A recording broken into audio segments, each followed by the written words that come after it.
everybody doing? Okay. Rule number one from the master class is you're never a master. You're always a student. And that's the way it is. People that think they've learned everything and gone as far as they're going to go are selling themselves short, because musicians do this to be students for life. And so, as most of you, or all of you, I'm sure know, the reason we start being musicians in the first place is because we're geeky fans. We're fans of music to the extent that we want to go even further. And then you want to learn how to sing, or you want to learn how to play guitar, or play drums, or whatever the case is. So, in that way, I think musicians are the biggest fans. And that logically would lead you to the conclusion that you're a student for life. If you want to continue to draw inspiration and satisfaction and enjoyment from music, then you have to open yourself to always learning something new. And of course, the older you get, the harder that is to do, but it's still our mission. So we're all students for life. I want to ask a few people, instead of me trying to second guess what you guys would like to hear me talk about, I'd like to ask 5 or 6 or 10 people what it is you would like to hear me talk about. So let's start with you. What do you want to find out from being here, or what would be a good discussion for us to have?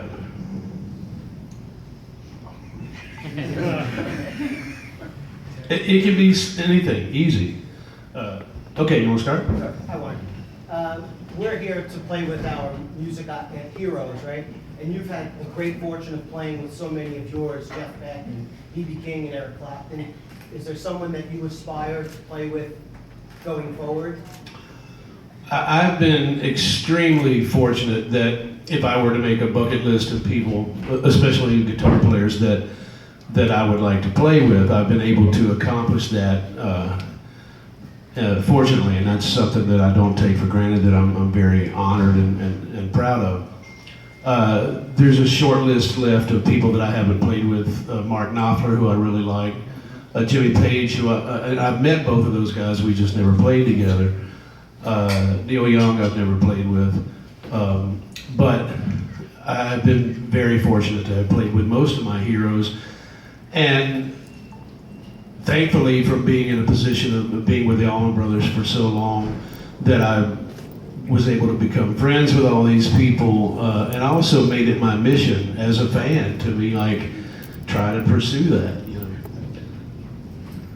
Yeah.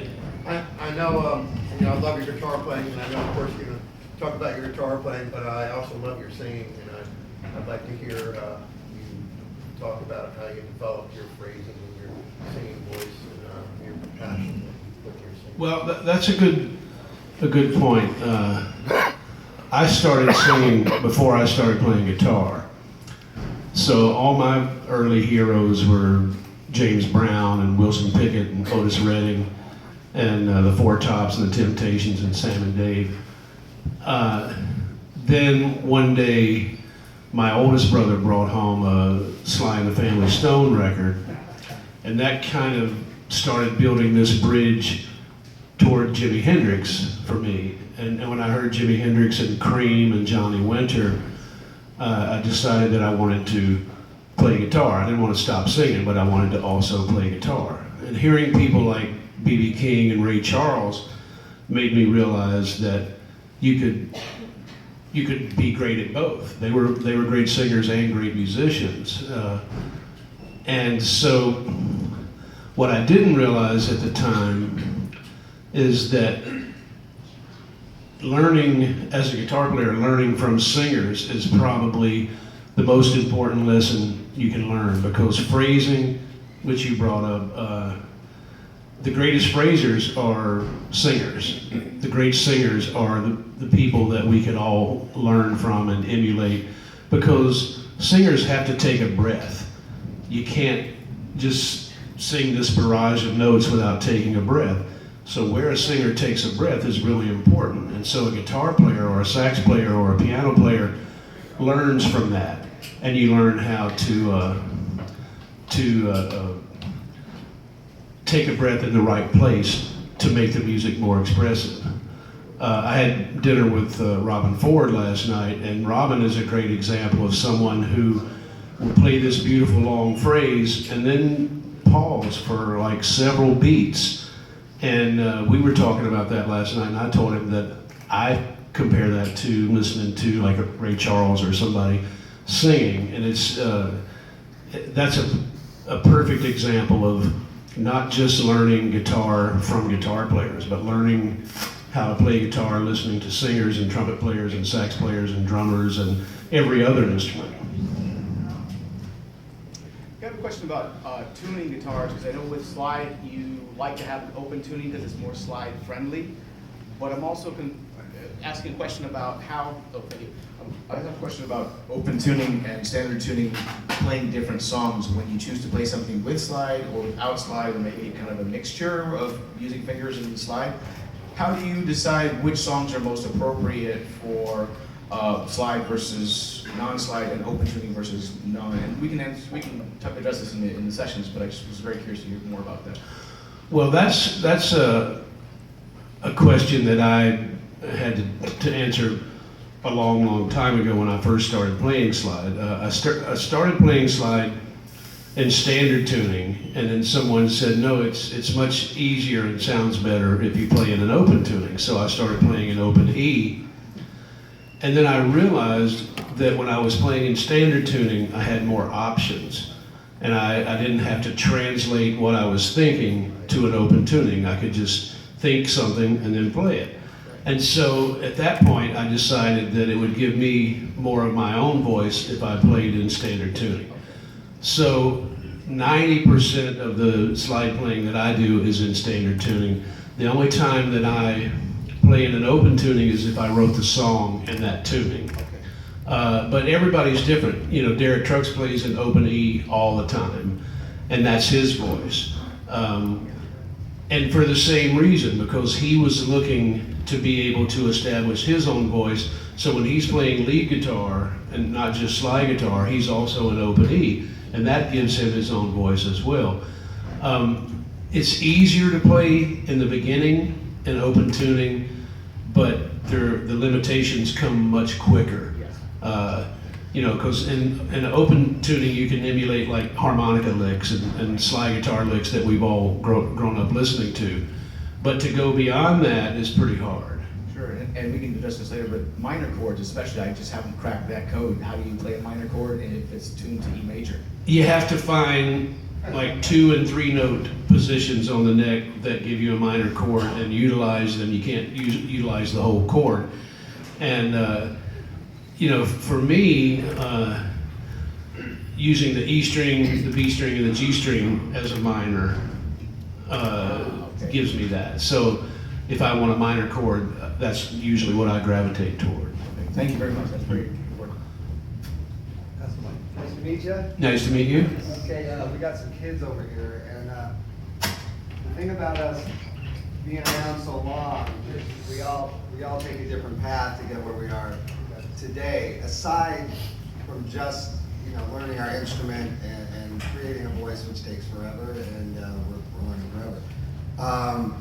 But maybe you could talk a little bit about from when you started playing and how it became, realistically your life and your lifestyle. I think that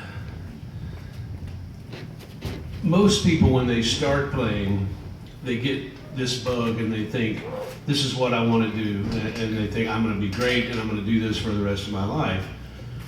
And then some people a year later or 2 years later go, no, I'm not really into that anymore, I'm more into this or that. With me, that feeling never went away. So at age 12, we had all of our friends that, local 12-year-olds that were playing music together, and we would get in my dad's house or in somebody's parents' house and play together.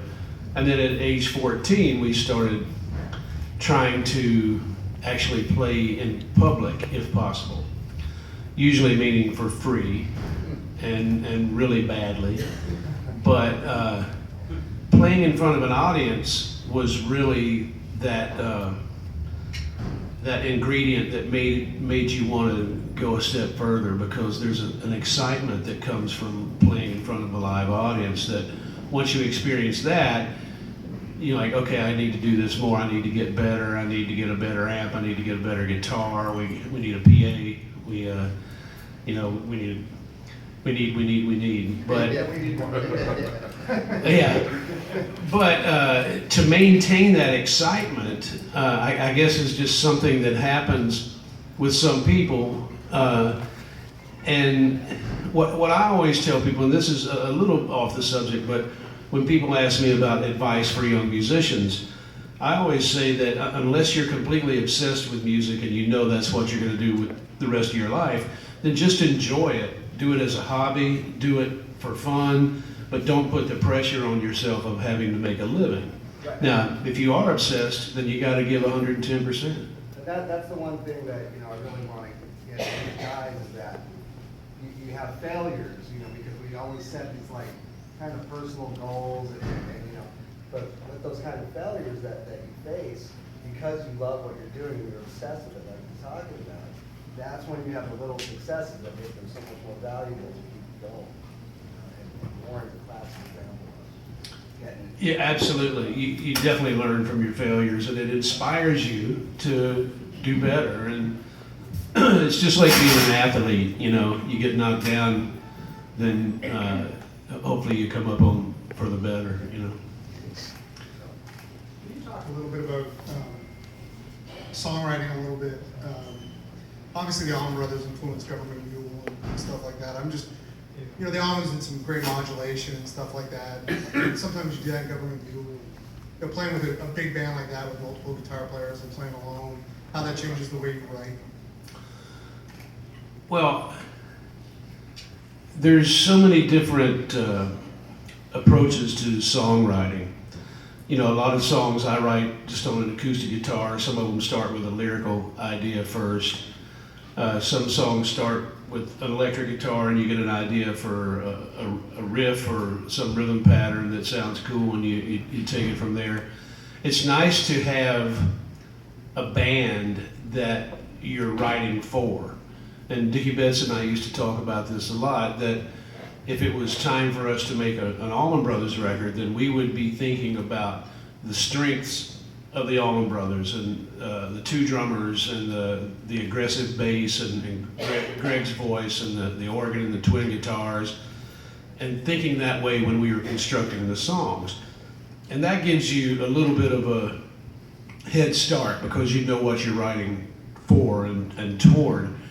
But Greg always said as well that there's as many ways to write a song as there are songs, meaning that every song comes from somewhere different. And I think understanding what songwriting really is a big hurdle too, because when bands get together, and sometimes there'll be an argument with the guy that wrote the song, and the drummer will say, "Well, I wrote my drum part." It's like, "But yeah, but your drum part's so you didn't really write that. You're just playing the drums." Some bands decide to share songwriting credit because they're in the trenches together and they're all broke and they all want to be all for one and one for all.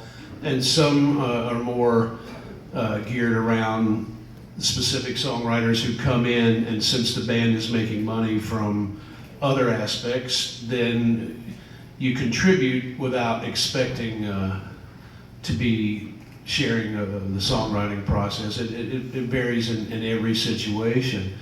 But I think the main thing is that if you're writing music with vocals, no matter how good the music is, the lyric and the vocal has to be good or it's still not good. If I could just follow up on something. Sure. When you wrote, you said, we're writing this for the Allman Brothers. So we're writing this song for the sound of the band. When you write now, though, do you write just for yourself? Or you write for Government Mule? Well, even throughout my career, I've always also written songs just for myself. I probably write more songs that don't have an intended direction than any other. If there's a Gov't Mule record on the horizon, then I'm thinking of that. Whatever project I'm working on, I'm thinking of that. But I still write a lot of songs just to figure out later where they belong or if they belong anywhere. Been a big fan since '93. What is the future of Gov't Mule for you? You gonna play until your guitar doesn't work anymore? Or what are you gonna do? Well, that's a good question. Gov't Mule is gonna get together later this year and do festivals and go to Europe, and then a little later in the year start working on another studio record. We really enjoy playing together. We're all good friends, and we have a special chemistry that we all enjoy and know how special it is. So as long as we can continue that, we would like to. At some point, maybe there will be a sign telling us that we need to think differently, but for the time being, I don't see any reason not to keep going. If you were stuck on an island and you only had, 5 artists that you could take their records with you, what would they be? 5 artists. Well, Well, that would be a terrible thing, wouldn't it? Because, people ask me, name your 5 favorite songs or your 10 favorite songs. I'm like, I can't even name my 5 favorite Bob Dylan songs or Muddy Waters songs or Jimi Hendrix songs or Miles Davis songs. That would be a good start. Before I joined the Allman Brothers, I would say the Allman Brothers, but I can leave them off now because that's kind of like that free space on bingo.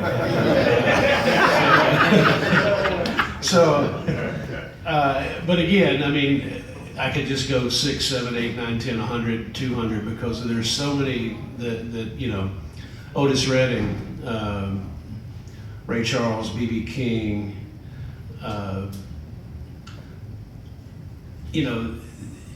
it's impossible for me. And one of the things I think that makes all musicians better is open their minds to as many types of music as possible.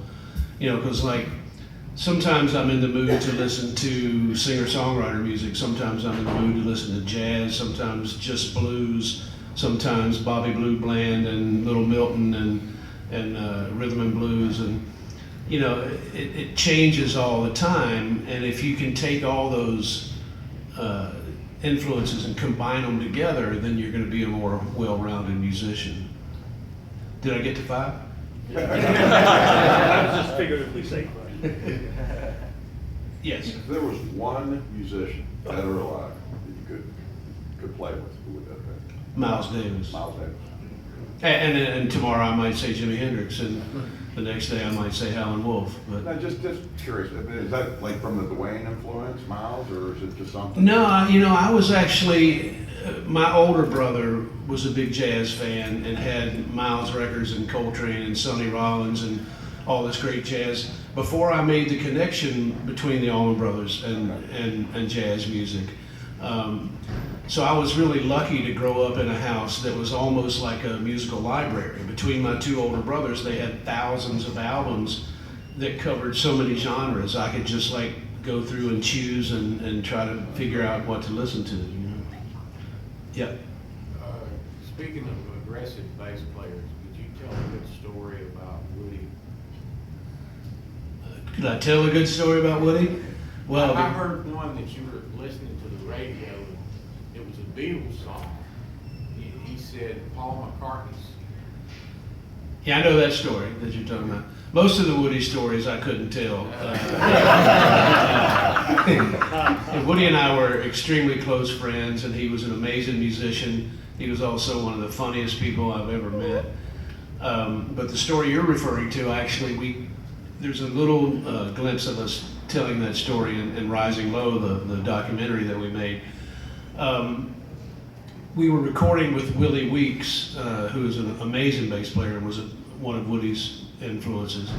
And we were all having dinner at the studio, and somehow we started talking about Johnny Neal, the great blind keyboard player that played with the Allman Brothers, who's also a very close friend of mine. And Johnny was very hard on bass players because he was one of those gifted piano players that could play with one side of his brain with his right hand and another side of his brain with his left hand. So with his left hand, he was playing like a lot of bass parts. And so he would selfishly want the bass player to stay out of his way. And so he and Woody used to get in arguments, so he would try to tell Woody to adjust his playing according to his left hand, in a loving sort of way. And so when we were, the first rehearsals for the Allman Brothers in 1989, Dickie Betts was going to Woody and saying, hey, I need you to follow me when I do these high ascending lines and stuff. I need you to go with me and play more like a guitar player, like Barry Oakley or something like that, or Jack Bruce. And then Greg would go to Woody and say, hey man, I need you to just lock it down and play more simple like rhythm and blues. That's conflicting ideas. And I was guilty as well. I had my own ideas about how Woody was the new guy. He was the newest member. And so I had ideas about how I thought he should approach the bass as well. And one day I realized that we were confusing him and kind of driving him nuts and keeping him from being himself. And so I pulled him aside and said, hey man, I see what's happening here. You need to just do what you think is right and ignore all of us. And he said, but what about Johnny? Johnny keeps telling me don't mess with his left hand. And I said, well, that's just Johnny. That's the way he is. You just got to do your thing and not let him bother you. And he said, okay. And so that night we were leaving rehearsal, and this Beatles song comes on the radio, and Woody is like the biggest Paul McCartney fan in the world. He was a huge McCartney fan. And Johnny Neal, as soon as the song came on, he made a remark about, that bass player's not playing with the band. And Woody said, excuse me? He said, that bass player, he's not playing with the rest of the band. And Woody said, well, that's Paul McCartney. And Johnny said, I don't give a fuck who it is. He's not playing with the rest of the band. And I turned to Woody and I said, see, that's what I'm talking about.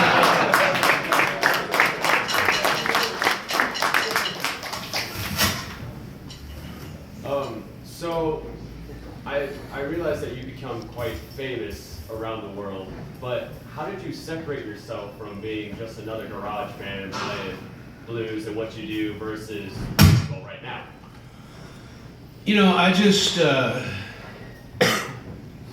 follow my heart and my instincts whenever there was a decision to be made. I always made it based on what I felt was the right thing as opposed to what I thought would get me somewhere further down the road.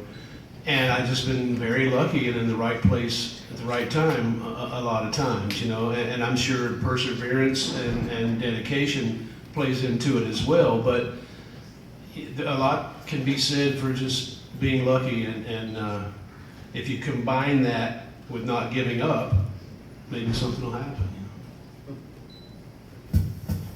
So Little Bird to my right whispered in my ear that we see you here, we love what you're saying, we see a guitar, we see an amp, something seems missing. So wondered if you might... Electricity? I think the bills are paid. But wondered if you could maybe demonstrate a little slide technique which you were talking about with minor chords, just showing Sure. Some music. And I'll also demonstrate that having somebody else's guitar and somebody else's amp can present a challenge that you can overcome and maybe even be inspired by. Because this is not my guitar and this is not my amp. And the action is really low, but usually good things come out of challenges like that. Maybe Gary Hoey will come and play some rhythm guitar with me.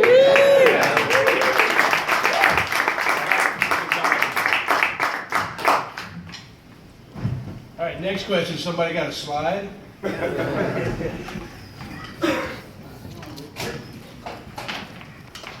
This slide. Keep filming. I have a slide. got one? Yeah.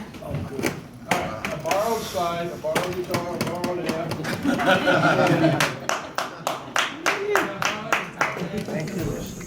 Sounds like the song's called Borrowed Gear. That's a good song. That's a good one. Yeah. That's a good name of a band. Thank you. I zoomed it in. Okay, thanks.